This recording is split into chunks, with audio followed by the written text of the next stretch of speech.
देखिए, त्रिस्तरीय पंचायत चुनाव पर मेरी सीधे ग्राउंड जीरो की रिपोर्ट। इस वक्त मेरी टीम टिहरी जिला का भ्रमण कर रही है और लगातार देवभूमि में बारिश, दूसरी तरफ चुनाव जैसे जैसे करीब आ रहे हैं और हर चूल्हे चूल्हे राजनीति का जो अखाड़ा है उसमें भी मानो पिच बनतियां नजर आ रही हैं। बहरहाल अभी पूरी तरह कोहरा छाया हुआ, बारिश भी लगातार हो रही है। दिखाइए जरा बीस जी।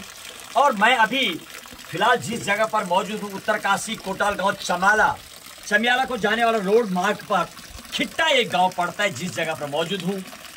करेंगे बातचीत लोगों से, क्या कह रहे लोग चुनाव को लेकर के। और इस गांव की यदि मैं बात करूं तो यहाँ पर महिला श्रीमती रजनी रावत प्रधान और साथ में क्षेत्र पंचायत सदस्य राजेंद्र प्रसाद पोखरियाल, जिनका कटहल चुनाव चिन्ह है, उनसे बात करेंगे आज। वार्ड नंबर 40 मंझखेत, खिट्टा, खलड़ गांव और गलिया खेत, 4 गांव का क्षेत्र पंचायत के सदस्य उम्मीदवार यहां पर मुझे नजर आए। आज प्रचार प्रसार में जा रहे हैं। लगातार बारिश हो रही और जरा इस रोड को दिखाइए साहब, इस तरीके से पानी बहता हुआ। हालांकि ये बद्री केदारनाथ जाने वाला रोड भी है और अभी ये घोषित नहीं किया गया नेशनल हाईवे में। लगातार लोगों से मैं बातचीत कर रहा हूँ, निकल के आ रहा हूँ। लोगों ने कई बार मांग की है लेकिन अभी घोषित नहीं हुए। टिहरी जिले की मैं जिला पंचायत की बातें करूं तो ऐसा सबसे बड़ी नजर आ रही, कैंडिडेटों की संख्या कम है। कहीं ना कहीं जितनी बड़ी, जैसे जिला पंचायत सदस्य हमने ज्यादातर पर देखा कि 2 या 3 या 4 कैंडिडेट।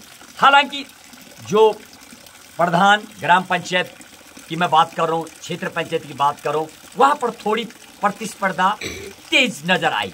बात करेंगे बहरहाल पोखरियाल जी से। राजेंद्र पोखरियाल बिजनेसमैन हैं और क्षेत्र पंचायत चुनाव लड़े, उनसे बात करेंगे आखिर वो क्यों इतने उतारू हैं कि उनको जनता सेवा के लिए आना पड़ रहा या कुछ स्वार्थ के आना पड़ रहा। अब उनका तो बिजनेस सेटल्ड है। जरा बात करेंगे। पोखरियाल साहब, आपका बहुत बहुत स्वागत है। आप इतने बारिश में भी प्रचार प्रसार करने शायद निकल रही, जो आपकी ड्रेस बना रही है, और ऐसे लगता है मानो कि कहीं ना कहीं इतनी बारिश में प्रचार प्रसार। और आप तो बिजनेसमैन भी है, जैसे मेरी टीम सर्वे करती है, रिपोर्ट निकाल रहे हो, आप तो सेटल्ड हैं वेल, फिर भी आप चुनाव में उतरे हैं। तो ऐसा क्या दर्द है आपका कि आपको चुनाव लड़ना पड़ रहा है, बताइए हमारे दर्शकों को। जी, मैं इस क्षेत्र के लिए यहाँ पर जो हमारी समस्याएं हैं, यहाँ पर बहुत समस्याएं हैं। बेरोजगारी है, यहाँ पर जो बागवानी के क्षेत्र में काम हो रहा है वो बहुत ही कम है, जिससे कि हमारे यहाँ पर जो काश्तकार है वो परेशान रहते हैं। जो हमारा नेशनल हाईवे होना था ये भी नहीं हुआ, जिससे कि हमारी यात्रा विगत 15 साल से तो यहीं से जा रही थी, लेकिन कुछ सालों से जो है यात्रा जो है अन्य जगह से कर रहे हैं। पोखरियाल साहब, हमारे दर्शकों के लिए आप 3 ऐसे काम बताइए कि जो आपने समाज के लिए योगदान रहा है, वो जरा बताइए। आप क्यों आप जनता से वोट मांग रहे, क्यों आप राजनीति में उतरे हैं, आखिर क्या आपने समाज के लिए किया कि लोग आपको वोट देंगे। कुछ अपना जो योगदान रहा है समाज में, वो जरा बताइए दर्शकों को। हमने हमेशा जीवन में अपने समाज के लिए काम किया है। यहाँ पे स्कूल नहीं था, प्राथमिक विद्यालय लाया है और जूनियर हाई स्कूल और इंटर कॉलेज बनाया गया है, उसको साइंस साइड की मान्यता दी गई है। इंटर कॉलेज कोटाल गांव गलिया खेत के नाम से है, जो कि आज भी है। यहाँ पे साइंस नहीं थी, जिससे बच्चे दूर दूर जाते थे। आज जो है यहाँ पर जो है राजकीय इंटर कॉलेज गलिया खेत के नाम आपने उसमें अपने योगदान। हाँ, हमने उसको लिए माननीय मुख्यमंत्री के पास कई बार गए, जो कि एक जूनियर स्कूल था उसको हाई स्कूल किया। शिक्षा में आपने काम किया। और दूसरा काम बताइए। और हमने स्वास्थ्य के बारे में यहाँ पर जो है बहुत काम किया है। गांव की महिलाओं को स्वास्थ्य के रूप में जागरूक किया है और महिलाओं को जैसे जो जिनकी नज़र कम है उनके लिए कैंप लगाए हैं और जो आंखों का कैंप लगाया है। तीसरा काम बताइए आप। तीसरा काम, हमने बेरोजगारों को रोजगार के लिए प्रधानमंत्री रोजगार योजना के अंतर्गत 10 लड़कों को इसमें जोड़ा है, जो आज जो है अपना काम कर रहे हैं।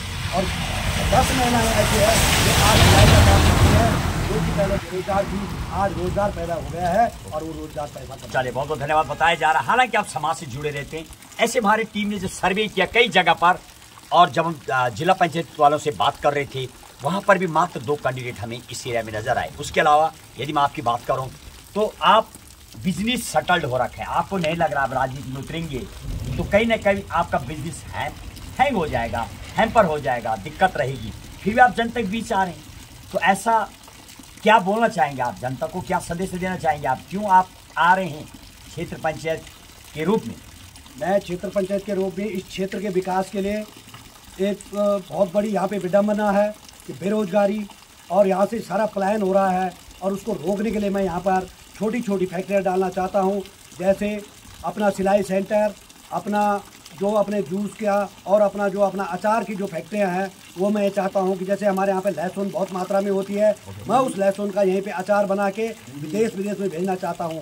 कहीं ना कहीं शायद पोखरियाल जी, आपको थोड़ा रोकूंगा, शायद आपकी बातों से लग रहा है कि आपके दिमाग में बहुत सारी चीजें हैं, लोकल प्रोडक्ट की आप बात करें, लहसुन बहुत ज्यादा होते इस एरिया में, ऐसी मेरी टीम ने निकाला। और यदि आपके पास स्कीम है तो कहीं ना कहीं, अच्छा बहरहाल ये बताए पोखरियाल साहब, आप तो नेता भी हैं, कहीं के नेताओं से संपर्क बहुत लंबे टाइम से रहे, हालांकि आपका बैकग्राउंड एक बिजनेसमैन का भी है, पर नेतागिरी में रही आप। बीजेपी की डबल इंजन सरकार है, जब हम गांव का दौरा करते हैं, चुलू, काफल और आपके गुरियाल, अनेक अचार की आपने बात की है और बुरांस की बात की है, सड़ गल करके टनों टन खराब हो जाता है। सरकार की कोई मजबूत कंसोलिडेटेड प्लान नहीं है। मैं आपको धरातली न्यूज हमने कई बार कवरेज की है, सड़ गल के चूरू खराब हो जाना, ये गुरियाल की फूल जिसका अचार बनता है मिट्टी में मिल जाना, सड़ जाता है। तो क्या उस योजना आप बता रहे हैं, आपने कभी उस बात में फोकस है आपके माइंड में, क्या बोलिएगा? देखो, भारत सरकार ने, माननीय मोदी जी ने यहाँ पर बहुत ही कार्यक्रम दिए हैं, जिसमें कि उन्होंने जो अपने अचार की जो फैक्ट्री लगेगी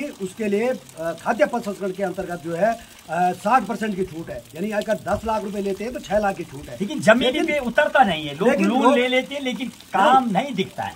लेकिन लोगों के अंदर यहाँ पलायन बसा हुआ है, लोग काम करना नहीं जानते हैं। अगर हम उन लोगों को रोजगार यहीं पैदा करें, हम उनके साथ बैठ के काम करना चाहते हैं कि उनका पलायन रुके और रोजगार हम उनको यहाँ पैदा करें। बहरहाल बहुत बहुत धन्यवाद आपके लिए। राजेंद्र पोखरियाल जी क्षेत्र पंचायत सदस्य उम्मीदवार है आप, और ऐसे आपकी बात से लगता है कि आपको आइडिया बहुत है बिजनेस का भी और कैसे धरातल उतर। अब आखिरी शब्दों में आप अपना थोड़ा पूरा परिचय, अपना जो आपका चुनाव चिन्ह है वो जनता को बताइए। जी, मेरा चुनाव चिन्ह कटहल है, 4थे नंबर पे है। मैं राजेंद्र सिंह पोखरियाल ग्राम पंचायत चिट्टा का निवासी हूँ और मैं क्षेत्र पंचायत मचखेत से वार्ड नंबर 40 से उम्मीदवार हूँ।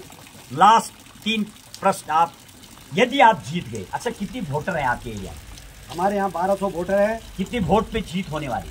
यानी कि उसमें से अगर 50% मतदान हुआ तो 600 होंगे और 220 के करीब जो है 220-240 के लगभग में जीत होनी है। तो कितने वोटों से आपको लग रहा जीत होने वाली है? मैं कम से कम 50 वोट से जीत रहा हूँ, क्योंकि यहाँ पर लग रहा है कि लोगों का पूरा समर्थन मुझे मिल रहा है, क्योंकि मुझे धरातल पे काम करना है और यहाँ की लोगों की विडम्बना सुननी है, लोगों की पीड़ा सुननी है, जिससे कि लोग परेशान है। बहुत बहुत धन्यवाद आपके लिए थे पोखरियाल जी। कहीं ना कहीं आप यदि मैं बात करूं, जमीन हमारी जो सर्वे रिपोर्ट है, आपने ऑलरेडी कई लोगों को रोजगार भी दे रखा है। आपका जो बिजनेस है, आप स्कूल ड्रेस और उत्तरकाशी से लेके बल्लम गांव कई जगह पर वास्तविक जमीन में आप काम करते हैं। हमारी सर्वे रिपोर्ट पूरा कंक्रीट आपका डाटा है, आपने कई लोगों को रोजगार पहले ही दे रखा है और वास्तविक आप जैसे भी जीतते हैं तो कहीं ना कहीं समाज को डायरेक्शन मिलता है। 3 काम ऐसे बताइए, आप जीत के सपोज सिर्फ 3 काम, वो प्रमुख काम कौन से 3 हैं जो आप अपनी वास्तविक अपने मुक्का मार के टेबल पे बोलेंगे, ये 3 काम सबसे पहले करेंगे आप हमारे कैमरे में कैद हो रहे हैं, हम आपको याद भी दिलाएंगे जब आप जीत के आएंगे। इसलिए 3 काम बताइए। सबसे पहले हमें नेशनल हाईवे बनाना है, उत्तरकाशी, कोटालगांव, चमियाला, तिलवाड़ा, केदारनाथ, ये राष्ट्रीय राजमार्ग घोषित कराना है। दूसरा काम, मैं यहाँ से, हमारा विधानसभा दूर होने से यहाँ पे हमारे जो मंदार है, ढूंग मंदार है, वहाँ पे हम एक सुरंग का निर्माण करना चाहते हैं, क्योंकि बांध के पेड़ कटते नहीं है और जिस प्रकार से हमारा इतना वन क्षेत्र खत्म हो जाएगा, इसके लिए 2 किलोमीटर की सुरंग का निर्माण माननीय गडकरी जी से हमारा भी इस प्रोसेस में चल रहा है। चलिए तीसरा काम, यहाँ पे स्वास्थ्य की बहुत बड़ी समस्या है, जिससे लोग हर समय बुखार जुकाम से पीड़ित रहते हैं, उसके लिए यहाँ पे एलोपैथिक हॉस्पिटल का निर्माण करवाना। बहुत बहुत धन्यवाद आपके लिए। जो आप NH की बात कर रहे हैं, इससे ये भी हमारे दर्शकों को बताइए कि NH कराने के लिए जो आप बोल रहे हैं कि नेशनल हाईवे होगा, इससे क्या बेनिफिट होने वाला है? इससे हमारे जो लड़के जो दिल्ली और बम्बई में जा रहे हैं, हम इसको लंदन बनाना चाहते हैं, क्योंकि हमारे पास अपार संपदा है जंगल की, और मैं चाहता हूँ यहाँ होटल बनेंगे, होटल बनेंगे, हब बनेगा, पर्यटन का हब बनेगा, जिससे यहाँ पे लोगों को यही रोजगार मिलेगा। अंग्रेज यहाँ आएंगे और इसको हम लंदन बनाएंगे, ऐसा मेरा काम है। बहुत बहुत धन्यवाद। ये थे राजेंद्र पोखरियाल क्षेत्र पंचायत सदस्य की उम्मीदवारी कर रहे हैं। कहीं ना कहीं बहुत आइडिया है इनके पास, ऐसा बातों से लगता है, और जैसे बिल्कुल कंक्रीट जमीनी आइडिया बता रहे हैं। यदि ये रोड नेशनल हाईवे होगा, अभी भी आज बारिश में भी कावड़ यात्री दौड़ती अपनी गाड़ी से यहाँ नजर आ रही है, और वास्तविक यदि ऐसा होता है, NH होता है, तो लोग जो बाहर यहाँ की पलायन है, लोग होटलों में जॉब करने जाते हैं, यही होटल होंगे, यही लोग आएंगे, यात्री तो आते ही हैं, उसको बढ़ावा मिलेगा। इसी के साथ सुभाष बिष्ट के साथ महेश बोगड़ा, गंगा 24 एक्सप्रेस, टिहरी जिला में चल रहे त्रिस्तरीय पंचायत चुनाव की तैयारी और अंतिम दौरे पर चलने पर मेरी सीधे ग्राउंड जीरो की रिपोर्ट।